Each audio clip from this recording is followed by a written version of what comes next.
Have you ever wondered where you really stand with God? Are you overcome with feelings of guilt because of things you've done wrong? Are you tired of religion that focuses on rules that you can't keep? Have we got good news for you?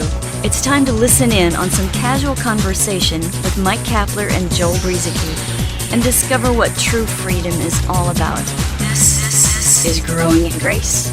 Hey everybody, welcome to Growing in Grace. My name is Joel Brueseke. Mike the Kapler is with me, and we're going to be getting settled down here with some, I don't know, maybe some coffee or tea or whatever your drink of choice is, where you just sit down and enjoy. We got some donuts over there. Cap, you brought some refreshments too, didn't you? Because we can't invite all these people here and not have good refreshments. I've got a box of cigars. Ooh. Actually, before you turn us off, I've never had a cigar in my life. I'm joking. Forget about it. Well, I do know, though, that we have some cigar smokers in our listening audience. Well, I don't doubt that. If that makes people want to turn this program off, then you're just... Cigar smokers, welcome to Growing in Grace. That's right. But anyway, I don't know why we went off on that, but it was kind of fun. But yeah, we do have some really good stuff, I hope, to talk about this week. Of course, in regards to the subject of grace. Yeah, and we're not just blowing smoke either. I knew. I was waiting for that pun from you. I was waiting for you to do that one. Okay. Blowing rings around people. Yeah, I gotta say, I've never had the desire to smoke, and cigars would be included in that. But some people like the smell of a good cigar. My grandpa used to smoke them. I know he wished he hadn't.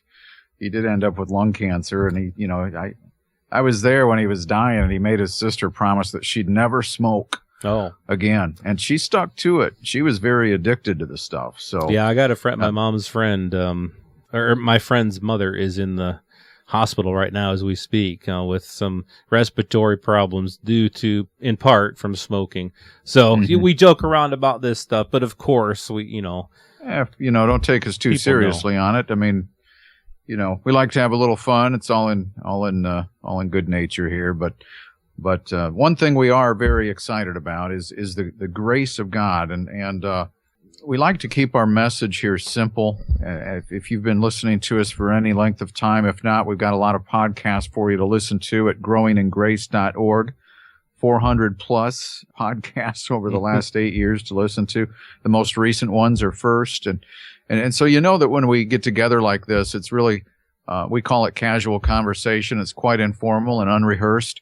Just a couple of guys talking out this amazing life that we have in Jesus Christ. And trying to purge out the religious stuff that has been taught over the years and even over the centuries that has diminished the finished work of Jesus Christ. And sometimes, this stuff leaks over into our churches so that it's overflowing. I'm talking about the religious stuff that's not good for us. And so we're going to try and help separate you from that and begin to walk in the abundance of His grace. Yeah, because it is for freedom that Christ has set us free. Christ set us free. He set us free so that we could live in liberty, so that we could live in freedom. And if you're not experiencing freedom in Jesus Christ, then we encourage you to get to know God and His grace and His love and His goodness and His kindness even more and more and more, because He came to set us free so that we would experience that freedom. How silly is it that people are living in this thing known as Christianity or Christ in us and us in Christ, and yet we're not living like free people. And so that's what we hope to promote here on this program, because God's grace is something that He does give us freely. And one of the things that we wanted to talk about this week is how the grace of God is something that He freely gives. Let's just work with that to start off with. He freely gives grace, not out of obligation. It's not like He had in the beginning, He thought, well, I got to give away this grace. I got to figure out, I got to do this. I just better do this. I better give people grace. No, it's His nature.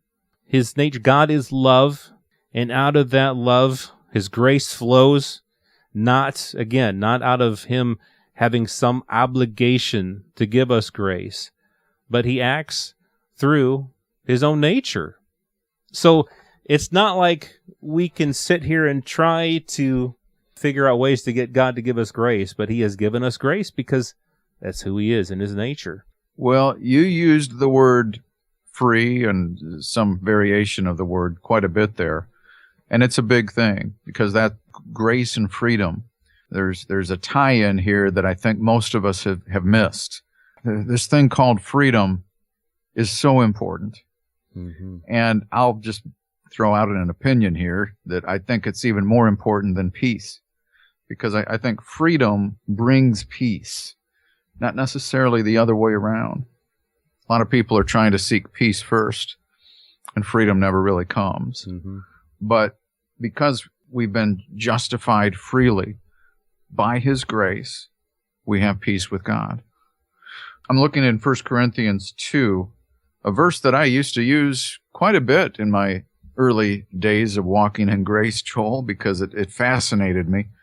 We have received, this is 1 Corinthians 2:12, now we have received not the spirit of the world, but the Spirit who is from God, that we might know the things that have been freely given to us by God. Because you see, in the spirit of the world, because of the way we've been taught and brought up and the way this world system works in which we live in right now, it basically says you work to get.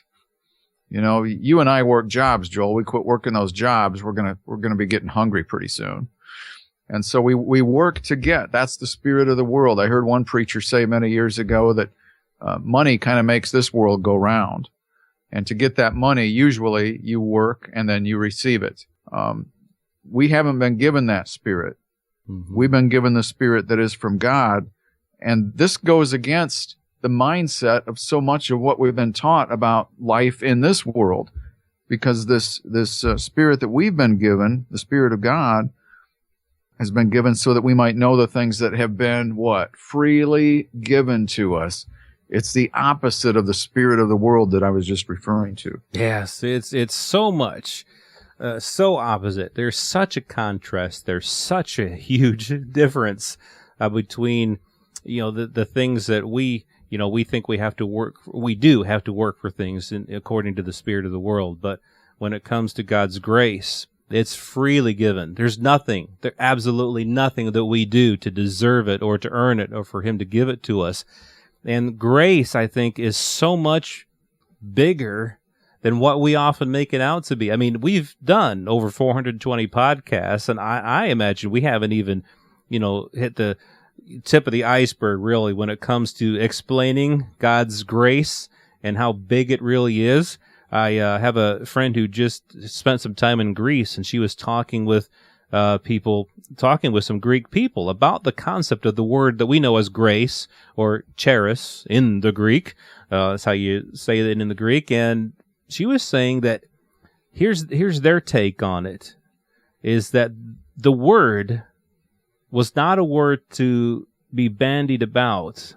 That's a Scottish word. I don't really... but I think people will understand as I get further into this. But it's not a word I use, bandied about, but I know what it means. But it's reserved. Okay, here's the point. It's reserved for something utterly superlative in its joy, wonder, loveliness, and peacefulness. And she goes on that the word that we know as grace was a word expressing joy, loving kindness, and all those things in bounty. It was not a word they used just to convey that one was happy, but that one was overflowing with joy. Not just that someone was extending favor to someone, but that one was expending extensive favor. It was a word of abundance. This word grace that God has freely given us is in abundance. It's not just that he's trying to show us that he's happy with us, but that he is exceedingly and abundantly happy with us and full of joy toward us. That's God's disposition toward us. That's grace. His love and grace is so much bigger than what we make it out to be. And again, tie that in with what we've been talking about here, that he gives it freely. We can't even really begin to scratch the surface on how big and wonderful God's grace really is. Yeah, even there's a place in Colossians 3 where the word forgiving is related to the word that you were just referring to there, with charis, and it's actually it's a root of the word charis, but translated forgiving or forgiven in Colossians 3. So we got this giving, forgiving type of grace that has been poured out upon us willingly and freely by God himself to all people, available to be received by all. And one thing I think that's important to point out here with this, Joel, is that there's nothing that you or I can do to cause this grace in our life. It's uncaused by those who receive it. There's nothing that triggers it. It's given to us. Now, I know a lot of emphasis sometimes is placed on us receiving, and I'm not saying there isn't a place for that. We come to faith, we believe, but even those things don't trigger God's grace. They were totally imparted to us in a way that required nothing, no kind of action in order to be the beneficiary of this. That's right. I mean, a lot of times in human relationships, we will try to initiate something that will cause somebody to show favor upon us. We'll try to do things to get people to show grace to us or to show favor toward us. We can't do that with God's grace because, as you said, it's not caused by us. God's grace is not caused by anything that we do. We can't pretty ourselves up for God. We can't make ourselves look good enough to God for him to show us grace. We can't do enough works. We can't manipulate him. We can't do anything that would cause God to want to show us his abundant grace. It's not caused by us. It's caused by him and by him alone. Otherwise, it wouldn't be grace, right? I mean, that's the whole point. And so walk in this. It's available to us to live in every day and enjoy. It's a beautiful place to be. It's like a Garden of Eden when we experience the abundance of grace that's been given to us. I think it's like creation. We didn't cause creation to happen. We didn't cause our own lives to happen. God did it out of joy. He caused it. It's out of nothing that we can do. All we can do really is live in it. And I think that's a big part of what receiving his grace is. It's not like we are causing it to happen, but he's generously and freely given it to us. And so we simply, our response is to receive it and to walk in it. This has been Growing in Grace with Mike Kapler and Joel Brizicki, heard online through various internet sources around the world each week. To access hundreds of past programs, visit graceroots.org. Share it with a friend and listen again next week for more Growing in Grace.